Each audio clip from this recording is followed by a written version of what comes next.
Yeah, so Will Shrapnel, founder, managing director of Helimods, here to talk to you today about aerospace and advanced manufacturing technology. Thanks. All right, so a little bit about my background. They're my qualifications. So spent a fair bit of time thinking about this as a young guy, actually, around, right, what do I need to study? What do I need to learn? What do I need to do to have the career I really want? Doing the things I love doing, right? And for me, that was designing and building aircraft and getting involved with technology. So I studied a Bachelor of Mech and Space Engineering, as well as a Bachelor of Business Economics here at UQ. Quite some time ago now, actually. Bit of a technology fact, when I started studying at UQ, the internet wasn't even plugged into this campus. so some time ago. And I guess broader than that, not only did I take degree and tertiary qualifications, I actually did competency-based trades. So I took on an aircraft maintenance trade, which is a competency-based trade, because my background and passion was really hands-on building things and making and designing things. So I guess it's a bit of an unusual career sort of development path. As you can see there, through my early career, through trades, I also got qualifications as a helicopter and an aeroplane pilot. So that was on the basis of the maintenance work I used to do. I started out in and around trade work, so servicing, fixing helicopters, fixing aeroplanes. That mic's still good to go. Maybe it's running out of battery. That took me all around the country. I actually used to do a lot of field maintenance work, and that's where I sort of got the opportunity to get develop some flying time, gain a pilot license, and then I could go and do remote field and service. So I guess then that's sort of background. Now I'm going to bring in what we're doing at Helimods. Thanks. So Helimods, we're a globally renowned aerospace tech company, world-leading capability in advanced digital design, manufacturing, cert, integration and support of aircraft mission systems. So that image you're seeing on the slide there, that's our facility at the Sunshine Coast. So they're the sort of helicopter machines that we work on, usually state government or large machines that are doing important or critical roles, rescue, ambulance, police, and so on. So that's who Helimods is, and that's the work we're doing. Thanks. Okay, I'm going to run through a few examples of the sort of stuff we're doing, and then I'll bring it back in and around a tech context for you guys here. So cutting edge work for customers across diverse industry sectors, nationally and internationally. That aircraft on screen there is Orange Air Ambulance. They're in Toronto, out of Canada. That's a large air ambulance fleet. We provide air ambulance and technology solutions for that fleet. We do all that work in North America from Australia. Thanks. Here's an example of some of the technology. So stretcher power loading. When you've got an air ambulance helicopter, time is critical for from scene to getting a patient onto a stretcher and into an aircraft and into an emergency department. So we developed technology that lets patients load quickly and efficiently without manual handling into the aircraft. That requires a whole lot of design input, a whole lot of tech, a whole lot of certification work, making a whole lot of things, designing, building, and integrating into aircraft. Okay, another example. So this machine here, this is down in the ice in the Antarctic. So Heli Resources has a contract down there. They run a lot of special missions. They've got a lot of specialist kit that they need to do those jobs in those critical areas. Helimods is the company that provides that mission equipment for helicopters. I guess helicopters are such that being an air vehicle, there's some complex design standards. We've got to get anything we put in a helicopter, we modify it, we've got to get that right. It's not only helicopter work we do when we're supporting those fleets down there. They do other important missions like medevac and things like that. If someone gets sick in the Antarctic, they've got to be able to get back up, to another continent, some of the systems that we carry in helicopters have to carry right through into the transport category, aircraft, large stuff like this. All right, this is just looks like a random slide, like what's this got to do with helicopters? This is quite a weird job we got a number of years ago through the BBC. We got a phone call late one Friday afternoon. David Attenborough was filming a documentary in Borneo, which was a rehabilitation of orangutans that have been, I guess, raised outside of the wild and have been flown back into the wild. We got a call because they were going to do that job by helicopter. Not only did they need some specialist equipment for carriage, they also the BBC wanted to film all of that. They needed a lot of camera action on that helicopter, which is a lot of modifications. So we took that job from Sunshine Coast. We were called from the BBC in the UK to take that job on, design that. We deployed into the jungles of Borneo to actually install those modifications. Next slide. So I don't know if anyone's seen that documentary, but it was very cool. We set up all the camera gear. We helped through not only the helicopter fleet, but then also stayed around to help with some of the other general jobs for that whole film crew as technical sort of fix-it guys. So that was very cool. All right, NYPD. So probably another example of where technology now is letting us access special mission roles all around the world. So NYPD has a new search and rescue helicopter capability that they're looking at, and Helimods has been supporting that new role from Sunshine Coast into New York. So they're buying new helicopters. They're looking at their options as to how those helicopters can do these special missions. They're contacting our organisation to understand their full range of modifications that they need for those important jobs out of New York. This is what it looks like, our team deployed in New York, working with the NYPD. We use a lot of VR, AR technologies. We use a lot of digital technologies to help services like the NYPD visualise what equipment, what mission configurations, what things they can have to support their critical roles. So I guess then a little bit more now in the technology sort of back end as to, well, how does that all work? So what you see here is that's a picture of our facility. When we're talking about Industry 4.0 and the digital twin, probably a really important point in time now as we think about fourth industrial revolution, which from my own perspective is really where we think about where we're combining big computing and big data. We think of big networks and high-speed networks, but the really important bit sitting in the middle is really that whole transformation of engineering or digital engineering. Because you've got big computational worlds, there's still a physical world we live in. There's transformation of products in that physical world. So that's what brings in the digital twin. That's an AW139 helicopter in our facility. Next. That's our digital twin. That's an asset that has thousands and thousands of hours of engineering spent on that definition of a helicopter, which has nothing physical about it, but it's where all the value is created.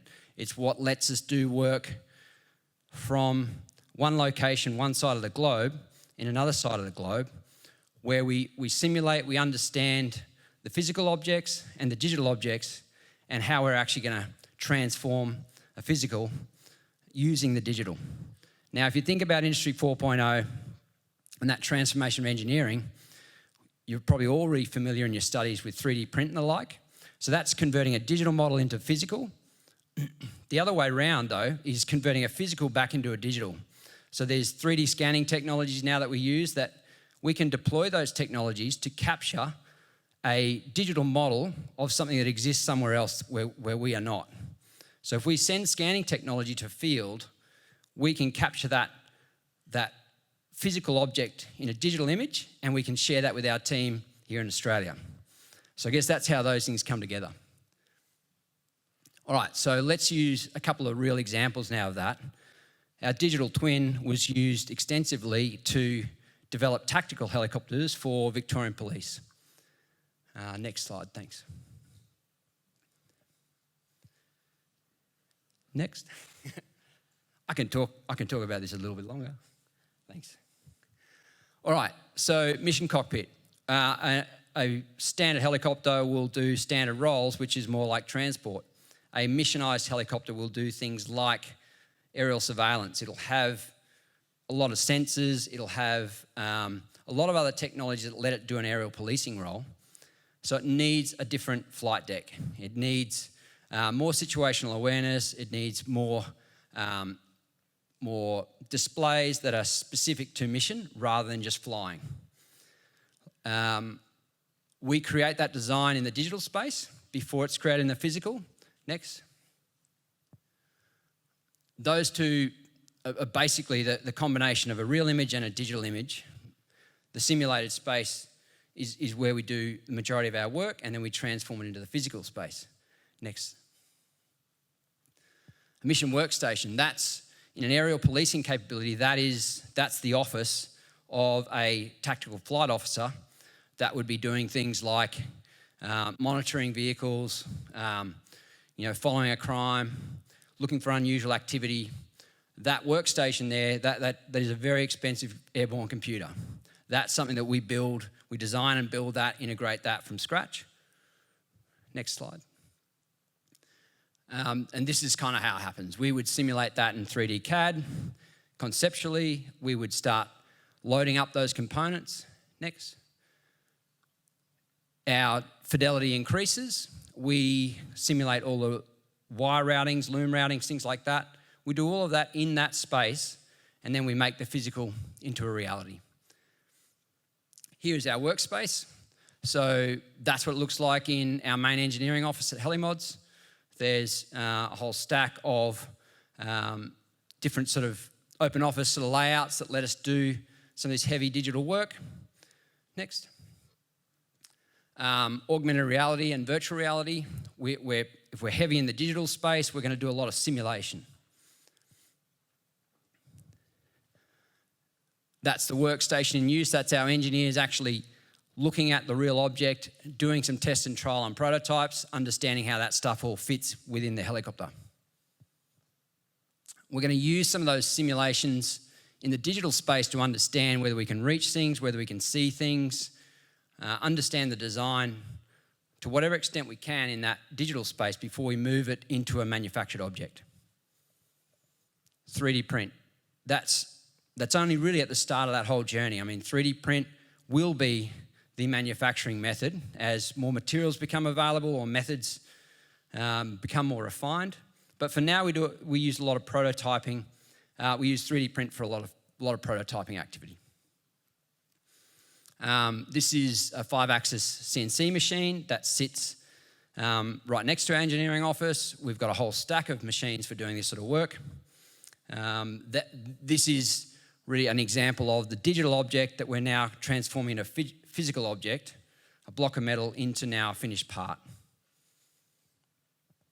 Our engineers that are doing our first of type design work, they design the part and they'll generally build the first article or the prototype, which is a really unique opportunity in this country, certainly to create, to design and to build.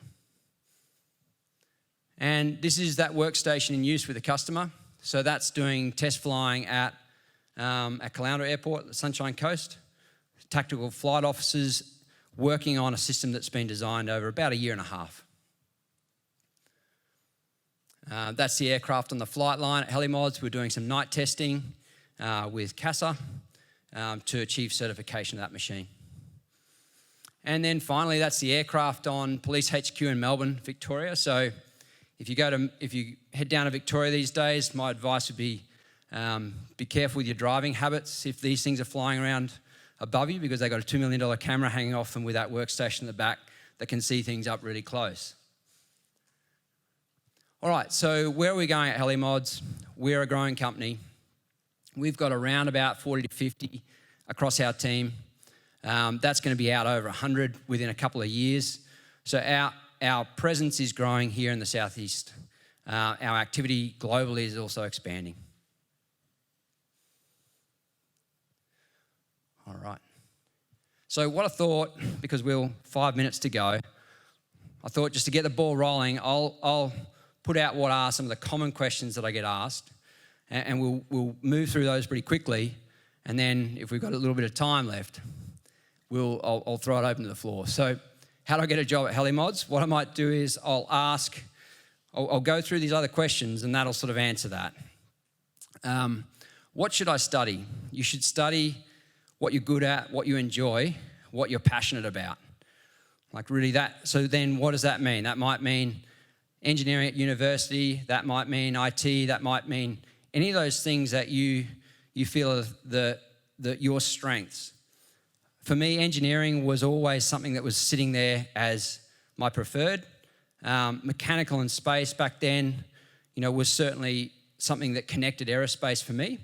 But certainly if I was doing that again now, I'd probably be looking at mechatronics, or maybe even some of the engineering sectors that are really looking at combination of software as well as hardware.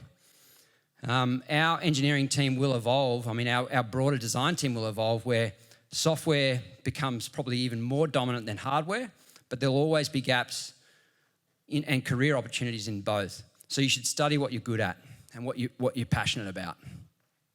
Do my marks matter? Is anyone prepared to answer that question? No. Yes, you're prepared to answer it, or your marks matter?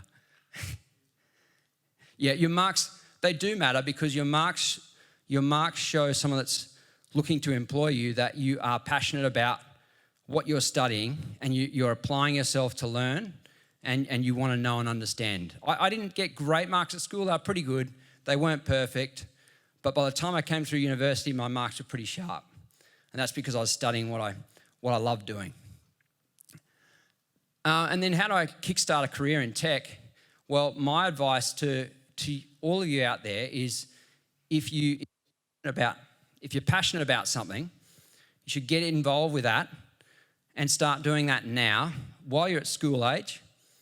As I sometimes say, I started designing and building aircraft when I was probably about 5 or 6 years old. So what that meant was by the time I actually came into a career, I probably had, 20 years of, 15, 20 years of design experience. That opportunity still is there for you guys now. If you're into software or coding, or you like 3D work, even if that's gaming or modeling, the more of that you do now, the better off you're going to be when it's time to look at a career. So you've got to get really good at what you're passionate about, and practice and hone those skills. So if you're into mechatronics, if you're into robotics, automation, do those home experiments and think of that as career building. All right, I've probably got about 1 or 2 questions. Just quickly. Sorry? Yep. To be a good engineer? Look, problem solving is really important. Being able to solve problems in unfamiliar or unique sort of circumstances. Problem solving is front and center. But then how to use technology to solve problems. That's what engineering is about. It's about applied science. Yep.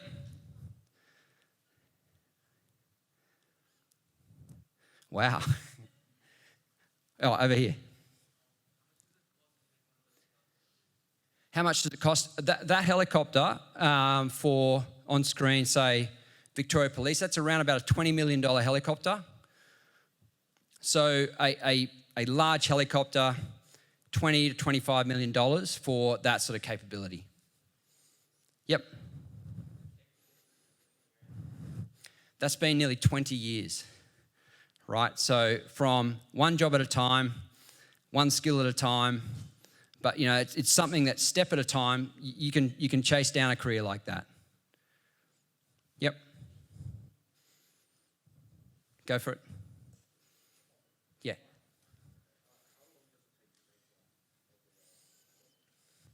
So if we do a mission fit out on a helicopter, that would usually be done in anywhere from 4 weeks out to, say, 2 or 3 months, but usually with about a year or a year and a half to plan. It takes a year to order and build a helicopter on a production line. Yep. Go for it, last one.